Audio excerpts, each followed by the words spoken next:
New faces, new mandate. President Tinubu meets service chiefs.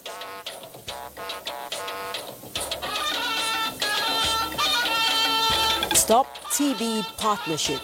Nigeria's First Lady Oluremi Tinubu arrives Manila ahead of 39th board meeting.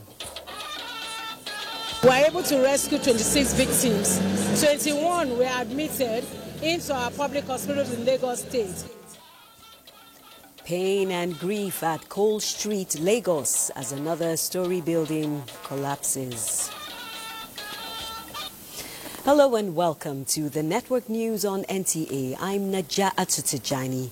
Hingino John Adams joins us from our Lagos Network Center, while right here in Abuja, on our usual segments, business and sports, Musa and Ayo. Musa?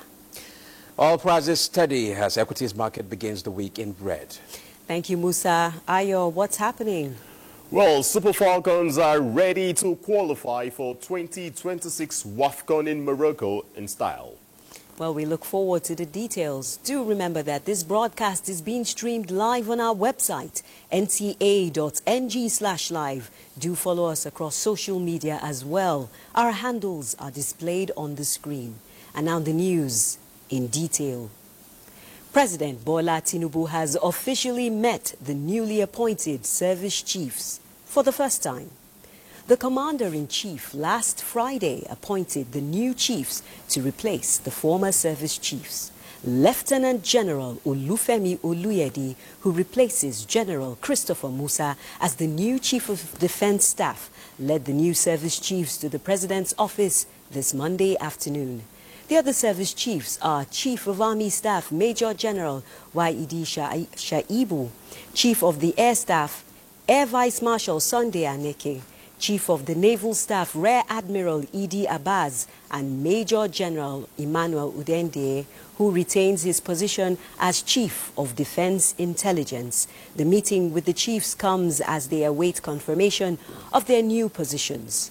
Earlier on in a statement, before the meeting, President Tinubu charged the newly appointed service chiefs to justify the confidence reposed in them to further enhance the professionalism, vigilance and comradeship which define the armed forces of Nigeria.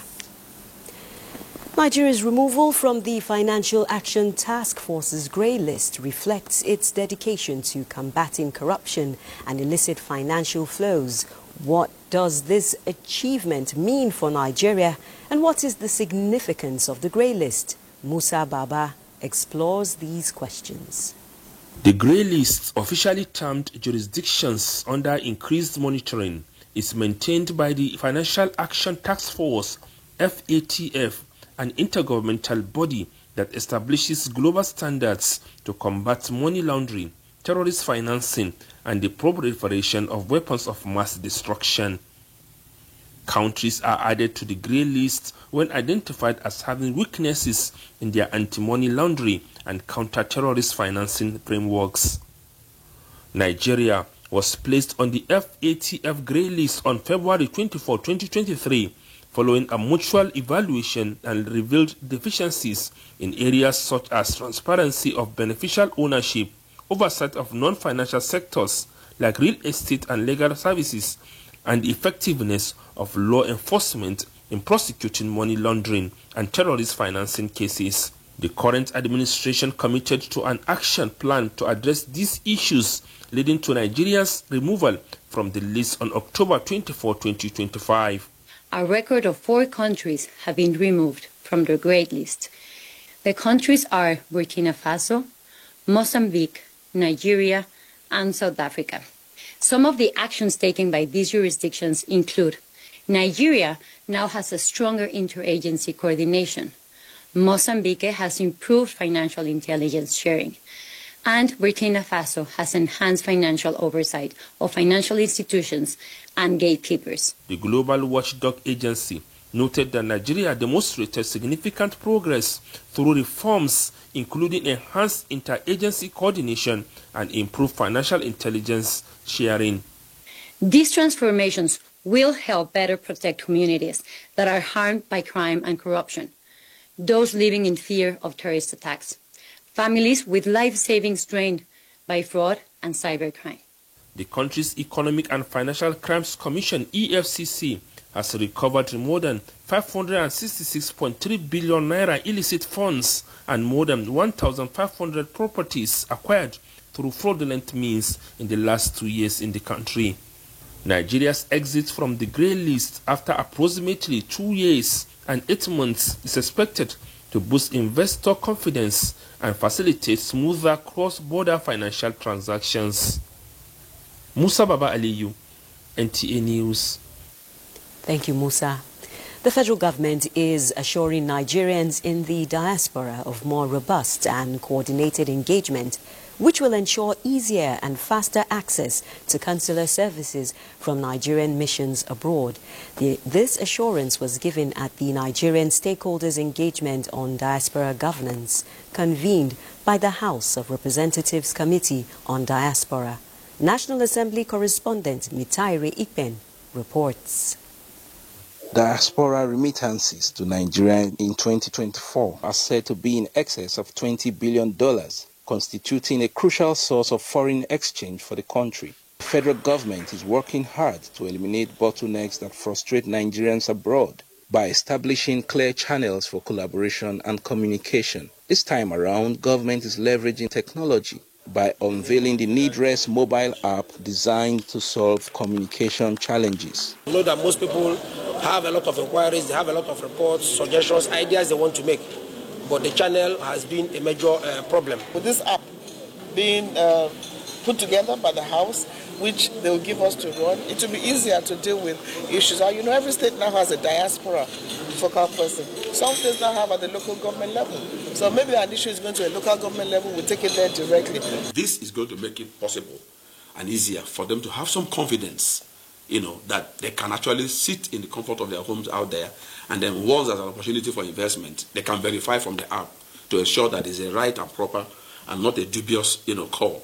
The House of Representatives says it is keen about strengthening institutions that provide efficient services to Nigerians in diaspora. Hence, it is in sync with the executive arm of government to advance initiatives that enhance the welfare of Nigerians abroad. From the National Assembly, Mitaire Ikben, NTA News. Still on Nigerians in diaspora, the chairman of NIDCOM, Abike Dapiri Erewa, has congratulated Muhammad Aminu Sani, an 18-year-old Nigerian, for making aviation history by earning a United States Federal Aviation Administration commercial multi-engine pilot license from Phoenix East Aviation in Daytona Beach, Florida.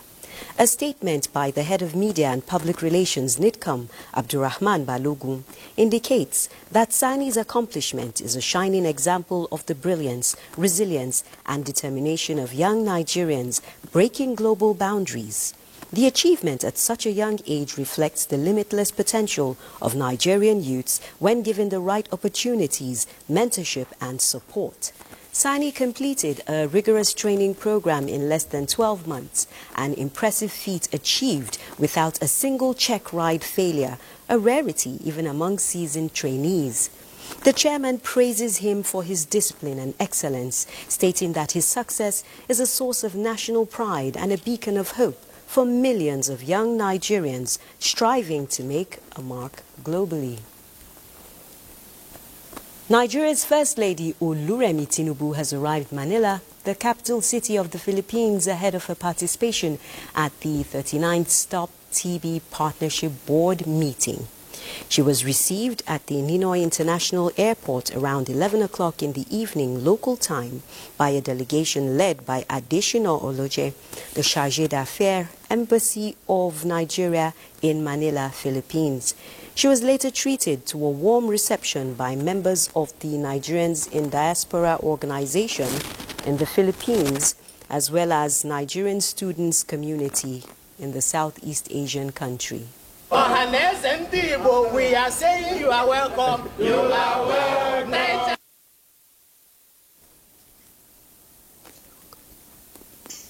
During her working visit to the country, the First Lady, who is a global national Stop TB champion, will engage other partners at the board meeting, providing details of ongoing efforts in Nigeria to ramp up TB testing and treatment ahead of the 2030 eradication deadline.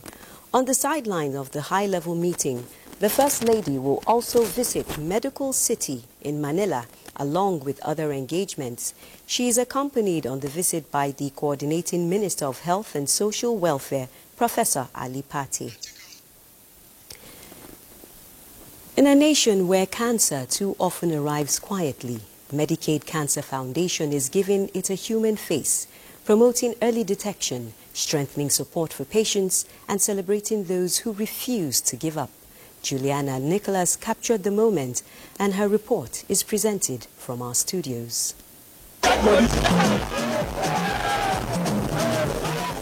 Abuja's morning air stirs with energy as Walk Away Cancer 2025 comes alive. Survivors, friends and families march side by side, a colorful wave of courage and compassion. From Mona Lisa Park, their steps create a rhythm of strength and unity, a reminder that no one fights alone and every walk begins with hope.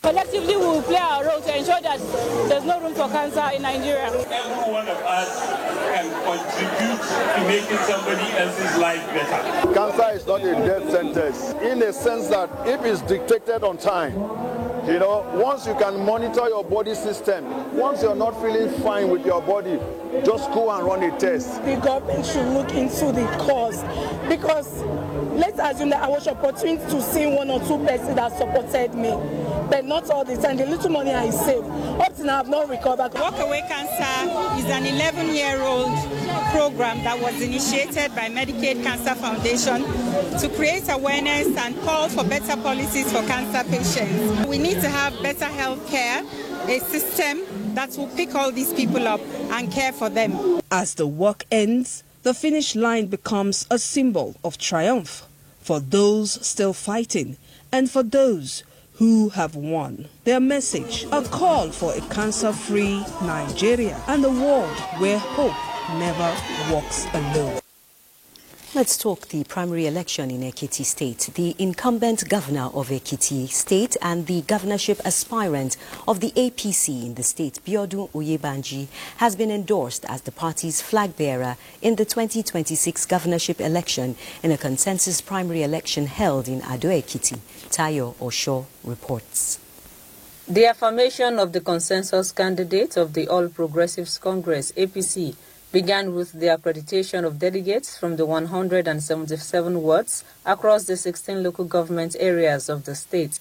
The withdrawal by one of the two aspirants who were cleared by the APC to contest the election at Inuke Omulayo set the tone for the affirmation of Governor Biodun Oyebanji as the sole candidate, which was moved by the Senate leader and senator representing Ekiti Central Senatorial District, Michael Okoyemi Bamidele, and seconded by the Speaker Ekiti State House of Assembly, Aribasoye Adeoye, before it was put to vote by the Chairman, Consensus Committee, Governor Usman Ododo of Kogi State. Those in favor of the motion, say aye. Governor Biodun Oyebanji thanked the party and Ekiti people for their support and promised to continue to deliver on his promises to the people. He appreciated President Bola Tinubu for his renewed hope agenda and economic policies which has transformed the country and made APC attractive to all and sundry. It is time to work together so that we can win together. It is in unity that we can try. The exercise had in attendance the representatives of the All Progressives Congress national officers, party leaders in the state, INEC official and national election observers. In Ado Ekiti, Tayo Osho, NTA News. Meanwhile, former Governor Jigawa State and chieftain of the People's Democratic Party, Sele Lamido, is threatening to take legal action against the party if he is not granted access to purchase nomination forms ahead of the forthcoming national convention scheduled for November 15 and 16 in Ibadan, Oyo State. Timothy Yusuf reports that some principal officers of the party have also claimed to have been locked out of the process leading to the convention. Former Governor Sule Lamido this Monday at the National Secretariat of the PDP to obtain valid forms to contest the office of the National Chairman of the PDP at the forthcoming elective National Convention of the party. His attempts to obtain the PDP nomination form, however, proved unsuccessful. Traditionally, I forms are normally sold there. That's why I came here. So if they're sold, somewhere else, then I'll find why they've been sold, because they say they are now under the chairmanship of the Convention Committee. So Fintiri now holding the form, so I have to go to Adama and buy the form. I've never seen this kind of arrangement before. If the National Secretary of the party, I don't see the color. I don't know if the form is red or white or black. In another twist, representatives of Kabiru Tanimu Turaki, who emerged as a consensus candidate for the North after an exhaustive meeting, believe that former Governor Sule Lamido acted out of the stipulated period for purchase of nomination and expression of interest forms. What we are awaiting now is for the party to invite Kabiru Tanimu Turaki for screening.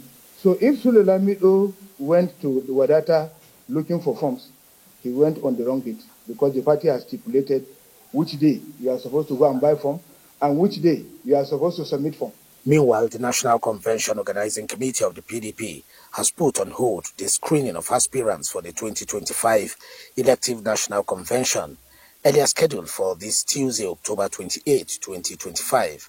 Chairman of the party's National Convention Organizing Committee and Governor of Adamawa State, Amodu Fintiri, in a statement says a new date will be communicated once fixed. Timothy Yusuf, NTA News. This is the network news on NTA. Stay tuned for more reports in a moment. We're talking education matters now.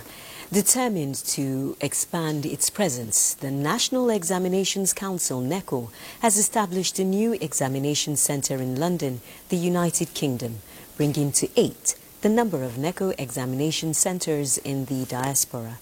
During its inauguration, the Registrar Chief Executive of the Council, Professor Ibrahim Bentani Wushishi, said the initiative aligns with the federal government's policy of expanding access to quality education for Nigerians in the diaspora through computer-based education. Fatima Usman reports.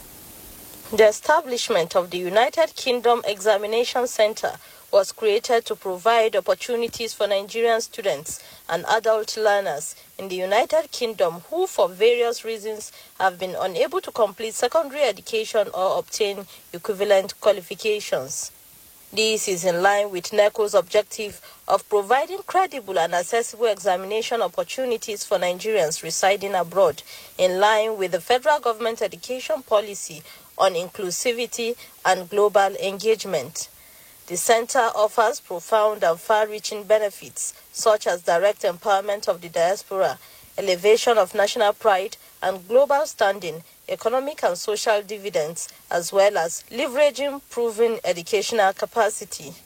While at the Education Matters Conference in UK, NECO Registrar, he said, NECO certificates are also accepted worldwide, including the USA, Canada, India, China, and Russia, among others. Our presence in the UK, a global hub for education, signifies our readiness to have our standard rigorously benchmarked against the world's best. NECO's global expansion is accelerating as it is currently having new centers awaiting accreditation in Egypt and Burkina Faso assessment body, which is now successfully administered in 7 countries, including the Kingdom of Saudi Arabia. In Mina, I'm Fatima Usman, NTA News. Governor Umar Namadi has flagged off the construction of the 30-kilometer Okuwawa to Kafin Hausa feeder road in Miga local government area of Jigawa State. The project, valued at 7 billion naira, is expected to link several agrarian communities and ease transportation of farm produce across the region. Muhammad Musa Askira reports. Governor Umar Namadi, while performing the groundbreaking ceremony, said the Takwawa to Kafin Hausa Road is one of 3 major road projects currently ongoing in Miga local government area at a combined cost of 30 billion naira. He described Miga as a strategic agricultural hub whose contributions to Jigawa State's gross agricultural output remains highly significant. As part of activities preceding the Government Citizens Engagement Forum held in Miga, 2 key agrarian villages are also connected to the national grid, a development that the governor said will further enhance productivity and improve the living standards of residents. Speakers at the forum commended the initiative, describing the Citizens Engagement Program as an innovative platform that deepens participatory governance and strengthens the bond between the government and the people. Mr. President, there was 20 trailers of fertilizer to be sold to the people at subsidized rate. What the Commissioner of Education has said, what we have spent of close to 3.5 billion naira alone in Miga local government. Likewise, the Commissioner of Health, about 600 million naira has been invested. Miga local government, home to the Speaker of the Jigawa State House of Assembly, Haruna Aliu Dangiachin, hosted an impressive gathering of dignitaries, including the chairman of the Northern Caucus of the House of Representatives, Al-Hassan Adodogwa, and the Minister of State for Education, Sueba Hamid, among other APC stalwarts from within and outside Jigawa State. From Duty, Muhammad Musa Askira, NTA News. Have a tragic story next. The 2-story building has collapsed on Cole Street at the Uibo area of Lagos, with 1 person confirmed dead and 26 others rescued at the time of filing this report. Ometere Chiedu reports that both federal and state emergency response teams are at the scene, working to rescue others still trapped under the rubble.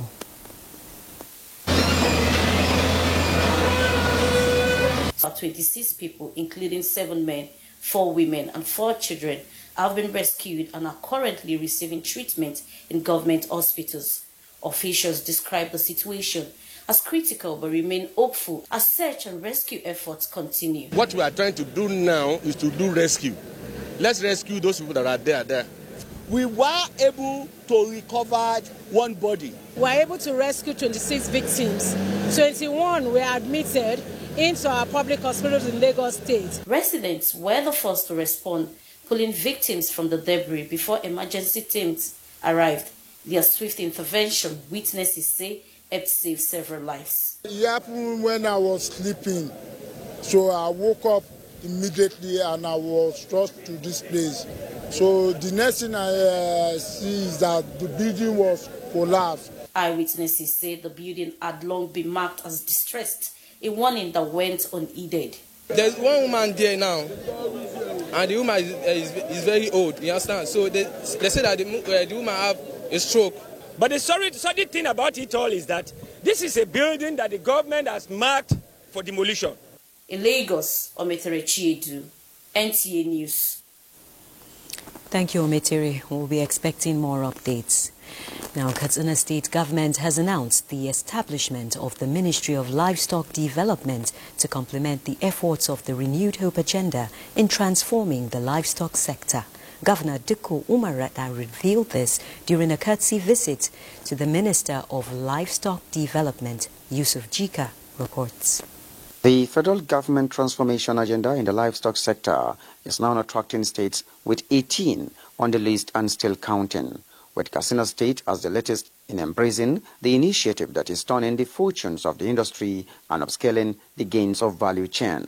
It's one area that we need to support, and because of that we key into the Renewed Hope initiative of Mr. President by establishing a Ministry of Livestock Development in the state and appointment of a commissioner. And then all of us came here to seek support, collaboration, and to synergize with the ministry. For the Minister of Livestock Development, Idi Mukhtar Meha said the visit has further widened the developmental efforts of the industry. We are here to work hand in glove with all the state governments today to bring about to unlock all the potentials in the livestock sector. And here Katsina has come here today, reeling out all the achievements they have done, all the initiatives, and these are they are all have dovetailed with what Mr. President is doing. It was really heartwarming listening to you share with us your achievements. And I must tell the team, you're very fortunate to have a champion. I want to believe it has made your work easier. The minister describes the livestock industry as a dependable industry for today and the future. In Abuja, Yusuf Jika, NTA News. Now let's head to Kogi State, where through sheer will and unrelenting patience, the Grand Qadi of the Sharia Court of Appeal in the state, Justice Abdulkarim Arua, has climbed heights many only dream of. His latest academic feat, earning a doctorate degree, is a powerful message to everyone who dares to dream big. Jonathan Omajali captured the moment of celebration when friends gathered in Lokoja to honor the remarkable milestone. Lawyer, author, mentor, judge, head of court, administrator. Away from the courtroom where he's revered for his brilliance in dispensing justice, away from lecture halls where he sat humbly as a student among his peers, Justice Abdulkarim Arua, the Grand Qadi, sits in an informal circle of celebration. Here, teachers, colleagues from the bench, academics and family fill the room, not to argue a case, but to honor a man who just conquered yet another academic summit. Despite an already distinguished career laden with years at the corridor of justice and an intimidating workload, the Grand Qadi, an unshaking believer that learning is lifelong, embarked on a fresh intellectual journey. Today, he proudly holds a PhD in peace and conflict resolution from the Federal University, Lokoja. He has attained the #1 position, at least in the Sharia Court of Appeal. God will continue to promote us. Also, that in the state judiciary today, where there's conflict, you will always be available for peace. As His Lordship said, and as I will add, because conflict is a permanent feature and core part of human being, human relationships, human interaction, and human existence. We celebrate you as Doctor of Philosophy in Peace and Conflict Studies. It's our joy. Goodwill messages poured in from the university, the Eje Ofofu, and representatives of the Council of Ulama, JNI and Form 1. Jonathan Omajali, NTA News.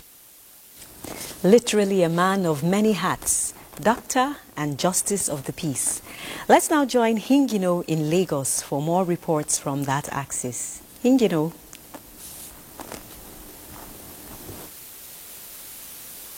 Thank you, Najatu. Good evening.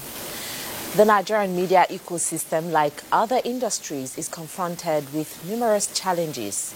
However, the National Broadcasting Commission, NBC, is proactively addressing these issues. This was reiterated during the closing ceremony of AfriCast 2025, which culminated in a gala night where industry leaders shared insights and proactive steps for navigating the digital landscape and fostering a more robust media ecosystem for the future. Adejoke Odeka completes the story.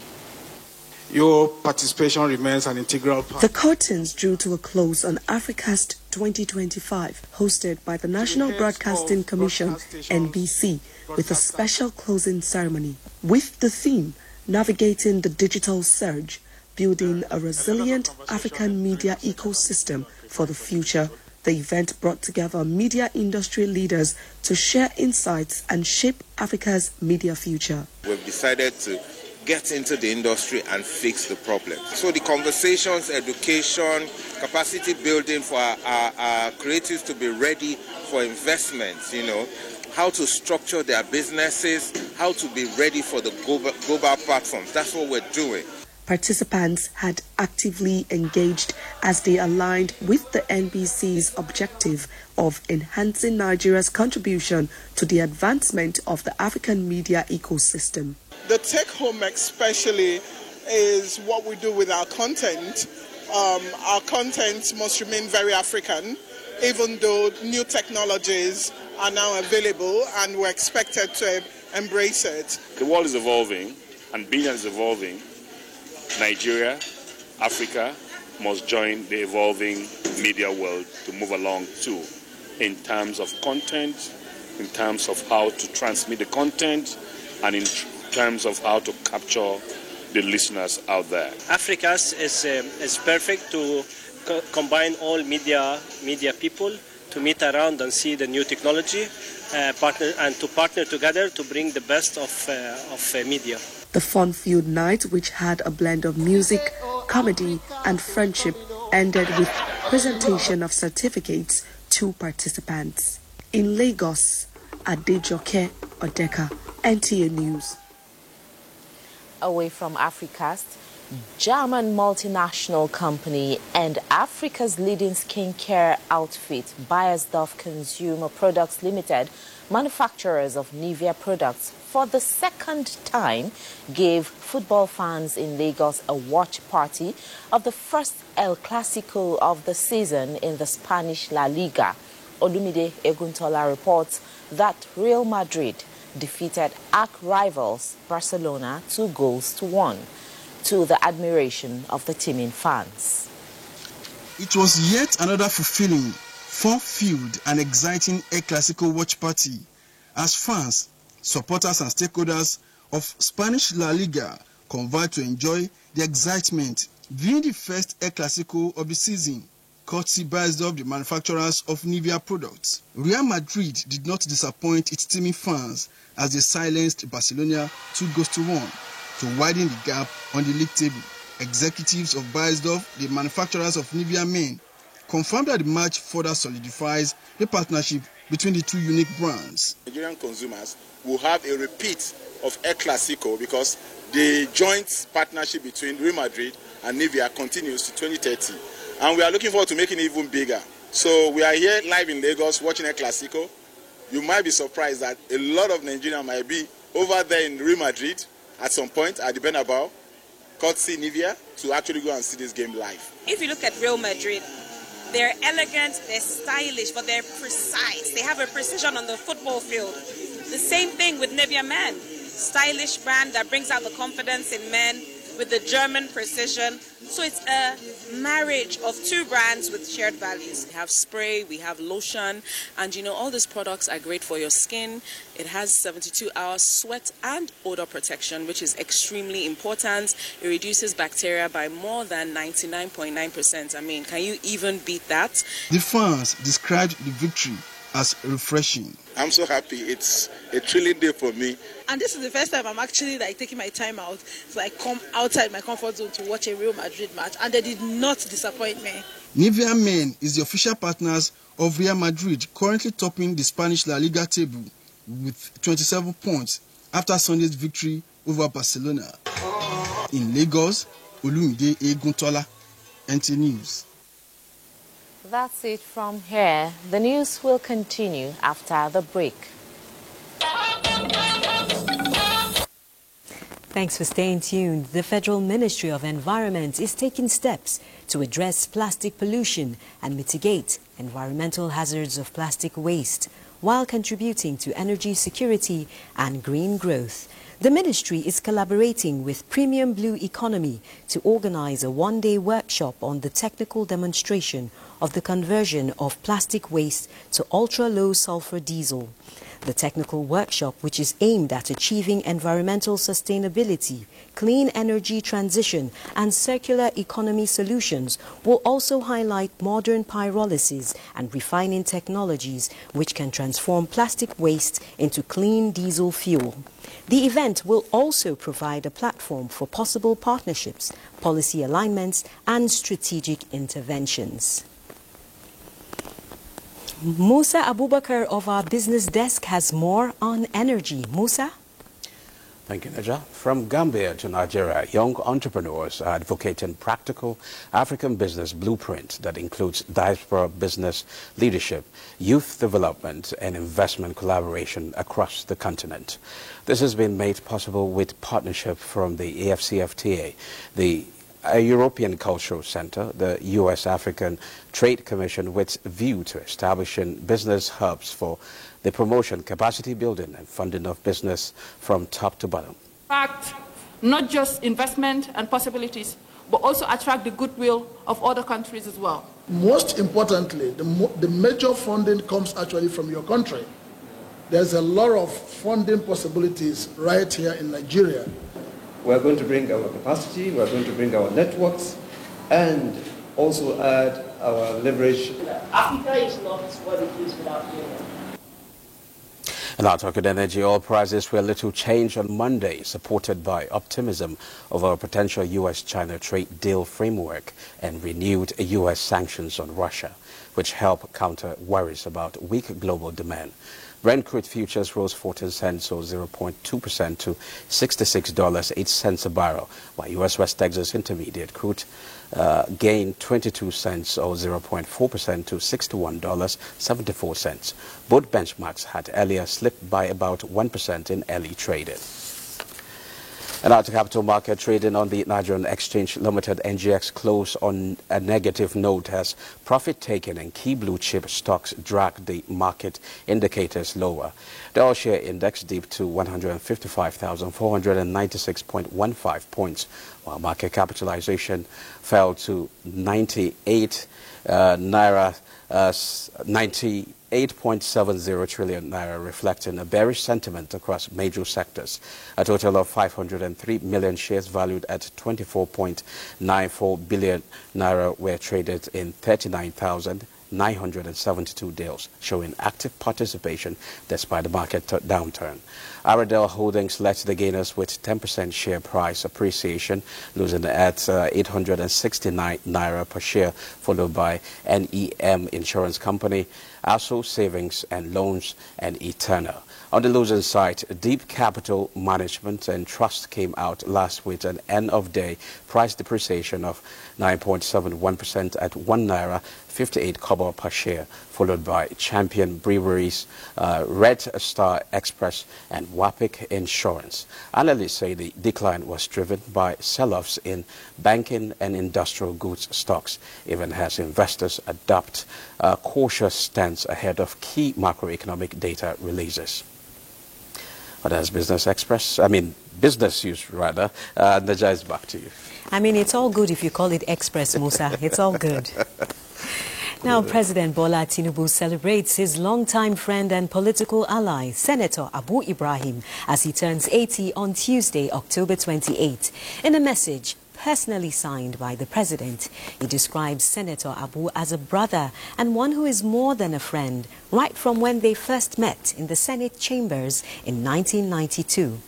President Tinubu joins his family, friends and associates in praying for many more years of good health and renewed strength for Senator Ibrahim so that he may continue his laudable service to the nation and humanity. Similarly, President Tinubu sends warm greetings to former First Lady Chief Margaret Shoneko on her 84th birthday. A statement by the Special Advisor to the President on Information and Strategy, Bayo Ononuga. The President commends her patriotism and moral excellence, exemplified by her return to her former office, WAEC, in 1994, after serving as Nigeria's First Lady for 3 months. The President prays for her continued well-being and beseeches God to grant her good health, strength, and a sound mind. We'll take another break now. Do stay tuned for sports.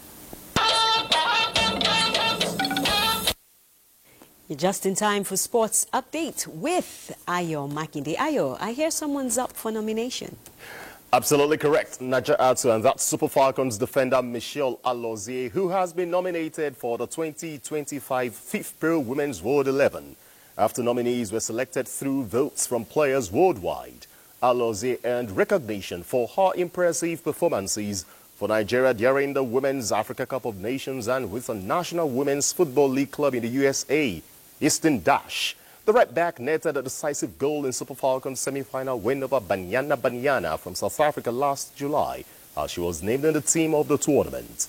The 28-year-old is one of the 8 nominees in the defenders category, ahead of the announcement of the finalists for World 11 on November 3, 2025. Elsewhere, Super Falcons head coach Justin Madugu maintains his team cannot be complacent against Benin Republic despite having a first leg advantage. Nigeria won the first leg of the 2026 Women's Africa Cup of Nations qualifying match 2-0 in Lomé last Friday. The teams will face off again in the second leg at the Moshood Abiola Sports Arena in Abeokuta on Tuesday. The aggregate winner will secure a spot in the WAFCON finals in Morocco, which will take place from March 17 to April 3, 2026. And before we go, let's tell you that Nigeria's Flamingos take on Italy in a highly anticipated round of 16 match at the FIFA Under-17 Women's World Cup in Morocco, where a place in the quarterfinals is at stake. This will be the first encounter between the two countries at this stage of the tournament. Nigeria qualified as one of the best third-place teams after a 4-1 defeat to Canada and a narrow 1-0 loss to France before a decisive 4-0 victory over Samoa. And that's your sports. It's back to Najatu. Thank you, Ayo. So glad to see women taking the lead. And on that note, we conclude the network news on NTA. Thanks for watching. On behalf of the crew, have an excellent rest of the week. I'm Najatu Tijani.